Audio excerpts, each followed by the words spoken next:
Paul Atreides was supposed to be the chosen one, the one who would bring balance, peace, and a new future to the universe. But what if everything we believed about him is wrong? What if Dune 3 is not the story of a hero rising, but the story of a hero slowly turning into something far more dangerous? Because the moment Paul's reign as emperor begins, it doesn't feel like hope, it feels like the beginning of an unstoppable nightmare. War spreads across the galaxy like wildfire. Entire planets are dragged into conflict, and billions of lives are lost, all in the name of a prophecy that Paul himself can see unfolding. And that's what makes this even more terrifying, because Paul isn't blind to this future, he's already seen it. After drinking the water of life, his mind unlocked visions of countless possible timelines, but no matter which path he looks at, they all seem to lead to the same horrifying outcome. A universe consumed by holy war, with his name at the center of it. And Dune 3 wastes no time showing us that this future is no longer just a vision, it's reality. The trailer throws us straight into chaos, battlefields covered in bodies, flames rising in the distance, and Freeman warriors marching across worlds they were never meant to conquer. Once seen as survivors fighting for their freedom, they now look like an unstoppable force of destruction. And at the center of it all is Paul Atreides. But here's where things start to feel different, because Paul doesn't look like a reluctant leader anymore. There's a shift in him, something colder, more calculated. He walks through destruction not as someone trying to stop it, but as someone who has accepted it. And maybe that's the most dangerous transformation of all. Because when someone believes that the future cannot be changed, they stop trying to fight it. But then, in the middle of all this chaos, the trailer gives us a quiet moment. Paul and Chani together again, talking about their future, their children, a life beyond war. For a second, it almost feels like the story might still have hope. But that moment feels fragile, like it could shatter at any second. Because deep down, we already know that Chani doesn't fully believe in Paul anymore. She's seen what he's becoming, and she's not sure she can follow him down that path.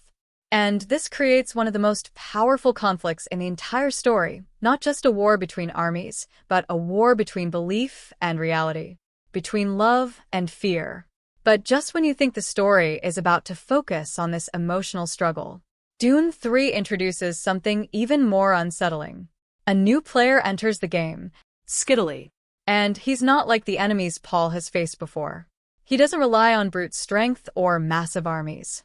Instead, he operates in the shadows, watching, waiting, manipulating. There's something deeply unsettling about him, something that suggests he understands the game at a level even Paul might not.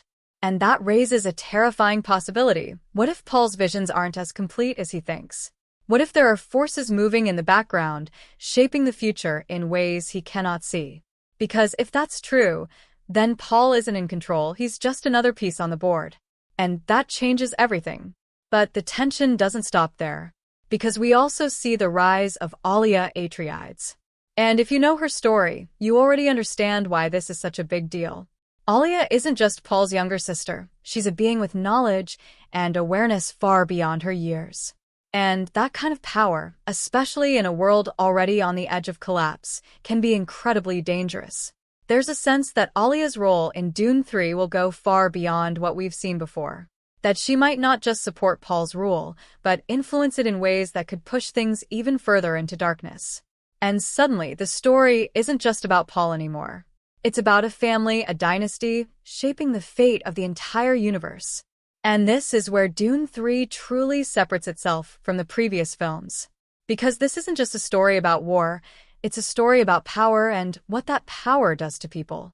Paul Atreides has become something more than human. A leader who can see the future, who can predict outcomes before they happen, who can guide events toward a specific path. But that kind of power comes with a cost.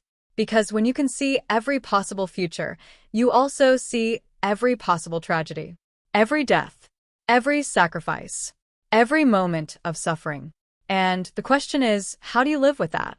How do you make choices when you know the consequences of every decision? And maybe the answer is, you stop seeing people as individuals and start seeing them as part of a larger equation. And that's exactly what makes Paul so dangerous. Because he might believe that all the destruction we're seeing is necessary. that it's part of a bigger plan, a future that only he can understand. But history has shown us again and again that when someone believes the end justifies the means, the result is never peace. It's control. It's fear. It's tyranny. And as the trailer continues, we see glimpses of that reality taking shape.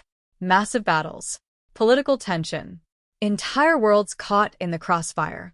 But underneath all of it, there's a deeper story unfolding, a tragedy that has been building since the very beginning. Because Paul Atreides didn't start as a villain. He started as a boy trying to survive, trying to protect his family, trying to find his place in a universe that was already against him. But step by step, choice by choice, he's becoming something else, something darker. And Dune 3 might finally show us the full cost of that transformation. But here's the twist that changes everything. This might not be the end.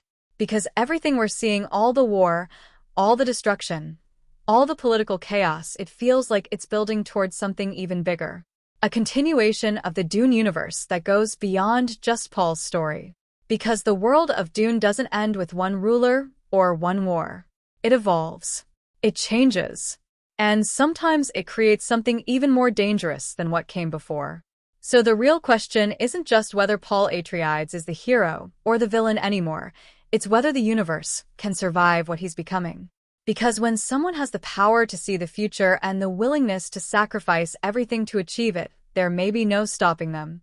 And when the dust finally settles, when the war comes to an end and the empire stands at its peak, we might be left with a truth that no one wanted to face.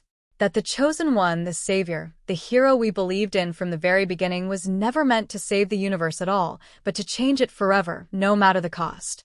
And by the time everyone realizes it, it might already be too late.